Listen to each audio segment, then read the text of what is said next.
Roc Piferrer és un altre gran investigador mèdic català totalment ignorat. En aquest cas, el doctor Piferrer és una figura paradigmàtica d'aquella generació de grans talents sorgida durant la postguerra, als anys 40, 50 i 60 del segle passat, que van haver de marxar d'aquell desert cultural, acadèmic i científic que era l'Espanya de la dictadura franquista. El doctor Piferrer va néixer a Lleida l'any 1929, en una família pagesa, i es va llicenciar en Medicina a la Universitat de Barcelona l'any 1953.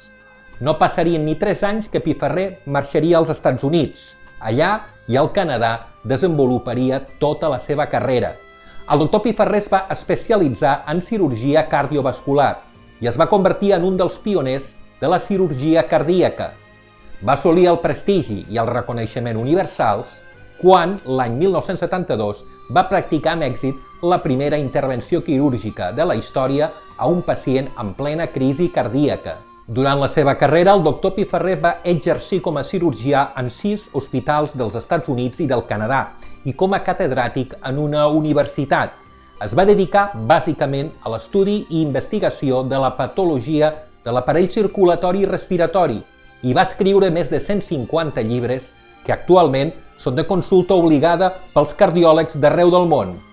També durant la seva carrera no va oblidar mai els seus orígens. Com a cap de la secció de cirurgia toràcica i catedràtic de la Universitat de Loyola, a Illinois, va impartir dotzenes de conferències en català a Barcelona i a Lleida, que, quan es celebraven, es convertien en autèntics esdeveniments acadèmics i científics a Catalunya. El doctor Piferrer va morir de càncer l'any 2010 a Barcelona, a l'edat de 80 anys.